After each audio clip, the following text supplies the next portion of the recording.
좋으신 하나님의 은혜가 우리 모든 교우들의 삶 가운데 있기를 주님의 이름으로 축원합니다. 오늘 우리가 함께 묵상할 하나님 말씀은 욥기 39장의 말씀입니다. 오늘 본문은 어제 우리가 살펴봤던 말씀의 연장선상에서 하나님께서 들짐승과 날짐승들을 예로 들면서 피조물들에 대한 하나님의 주권에 대해서 말씀하고 계십니다.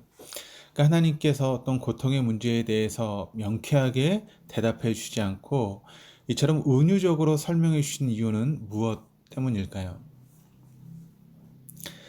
부모님의 저를 향하신 사랑이 무엇인지를 제가 부모가 되어 보니까 알게 되었습니다. 물론 이전에도 부모님께서 저를 사랑하시는 것은 알고 있었지만 제가 저희 자녀들을 낳고 키워보니까 그제야 비로소 부모님의 사랑을 자식에 대한 그런 사랑이 무엇인지를 깊이 깨닫게 되었습니다.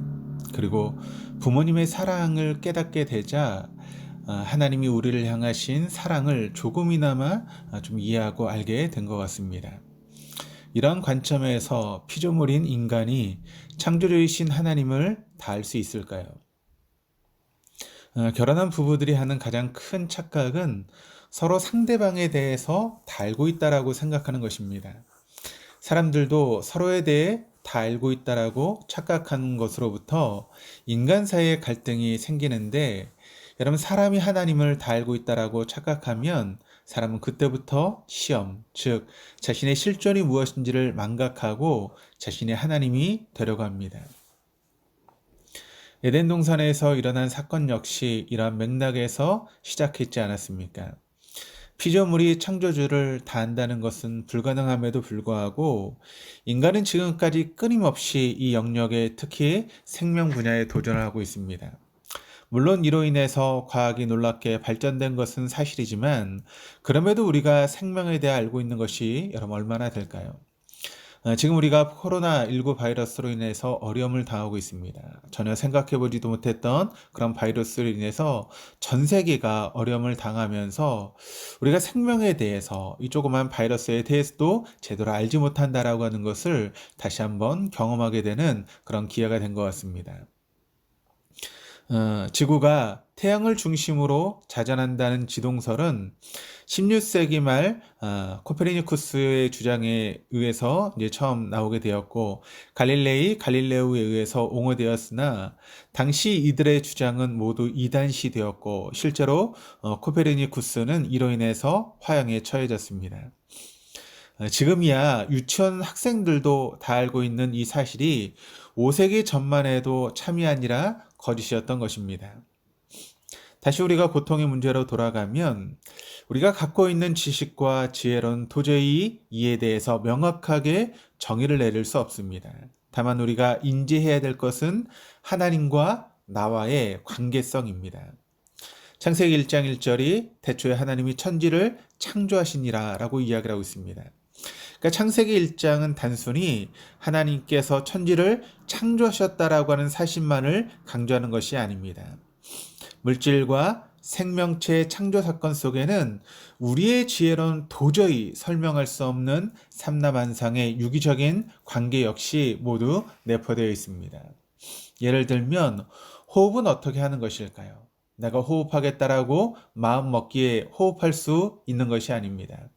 제가 갖고 있는 지식을 총동원할지라도 저는 제가 어떻게 호흡하는지를 설명할 수 없습니다. 그러면 의학적인 지식이 풍부한 의사는 이를 제대로 완벽하게 설명할 수 있을까요?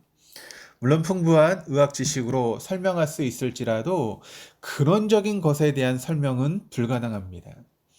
에덴 동산에 선악과를 알게 하는 나무가 있는 이유는 바로 피조물과 창조주의 관계성을 위한 것이었지만 결국 인간의 불순종으로 인해서 무너지고 말았습니다.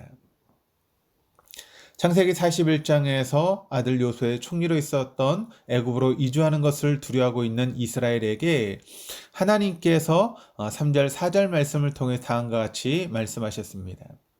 하나님이 이르시되 나는 하나님이라. 내 아버지의 하나님이니 애굽으로 내려가기를 두려워하지 말라. 내가 거기서 너로 큰 민족을 이루게 하리라. 내가 너와 함께 애굽으로 내려가겠고 반드시 너를 인도하여 다시 올라올 것이며 요셉이 그의 손으로 내 눈을 감기리라 하셨더라. 하나님께서 이스라엘에게 큰 민족을 이루어 주겠다고 하셨지만 그는 자신의 눈으로 이를 보지 못했고 그는 애굽에서 죽음을 맞이했습니다.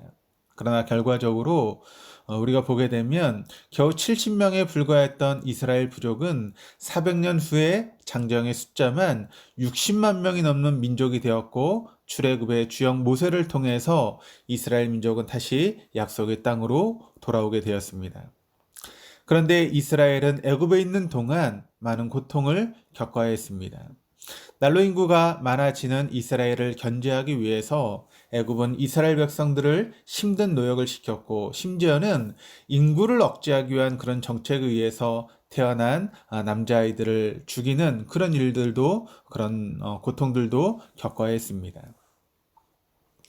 만약 이스라엘이 이런 고통을 당하지 않았다면 그들은 여러분 하나님을 찾지 않았을 것입니다. 왜냐하면 우리가 이스라엘 백성들이 출애굽하는 그런 과정 속에서 광야에서 물과 식량이 부족해지자 바로 그들이 했던 이야기가 어떤 이야기인가 하면 우리가 노예처럼 살았지만 굶주리지 않았다며 애굽으로 돌아가자고 불평하고 불명하는 이스라엘 민족의 모습을 우리가 미루어 볼 때 만약 그들이 애굽에서 고난을 당하지 않고 평안하게 지냈다면 그들은 분명히 애굽 문화에 동화되어서 애굽에 그대로 정착하고 말았을 것이고 그 애굽의 우상들을 신으로 여기면서 그렇게 삶을 살 수밖에 없었을 것입니다. 사도 바울은 로마서 18장 8절의 말씀을 통해서 우리에게 이렇게 증거합니다. 생각하건대 현재의 고난은 장차 우리에게 나타날 영광과 비교할 수 없다라고 그렇게 이야기를 하고 있습니다.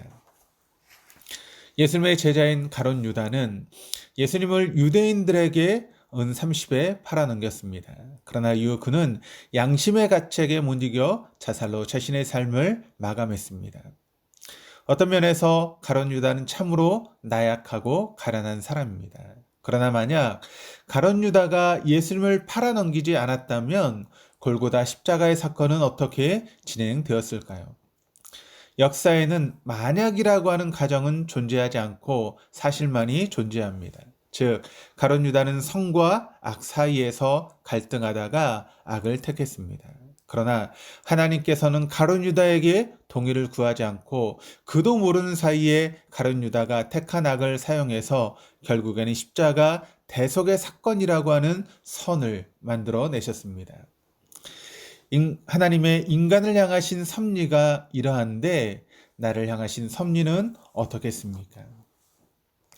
우리가 고난 중에서도 소망을 품을 수 있는 원동력은 첫째로는 나의 실존에 대한 자각입니다. 즉 내가 얼마나 추악한 죄인인지를 깨닫고 자각하는 그것이 바로 고난 중에서도 우리가 소망을 품을 수 있는 원동력이 되는 것이고 두 번째는 그럼에도 불구하고 우리를 구원해 주시는 천지의 창조주이시며 역사의 주권자이신 주님이라는 사실을 늘 인지하며 살아가는 믿음이 있을 때 우리는 고난 중에서도 소망을 품을 수 있는 그런 삶을 살아내게 되는 줄 믿습니다. 이러한 믿음 속에서 우리 한 사람 한 사람을 향하신 하나님의 놀라우신 은혜를 우리가 깊이 체득하는 복된 한 날 될 수 있기를 주님의 이름으로 축원합니다. 기도하시겠습니다. 하나님 아버지 감사합니다. 추악한 죄인인 우리를 주님의 자녀로 택하여 주시고 십자가 대속의 보혈로 구원해 주셔서 감사합니다. 주님의 은혜로 말미암아 우리가 지금 이 자리에 서 있을 수 있음도 감사드립니다. 주님, 전에도 지금도 그리고 앞으로도 한량없으신 사랑으로 우리를 품고 동행해 주시는 주님을 한시라도 망각하는 우를 범하지 않도록 우리를 도와 주옵소서. 남들은 고통이라 말할지라도 예수님께서 우리의 죄를 대속해 주시기 위해서 십자가의 고통을 감내하셨듯이 우리 역시 허락하신 고통을 기꺼이 감내할 수 있는 믿음을 허락하여 주시옵소서. 오늘도 살아 역사하시는 예수 그리스도 이름으로 기도드립니다. 아멘.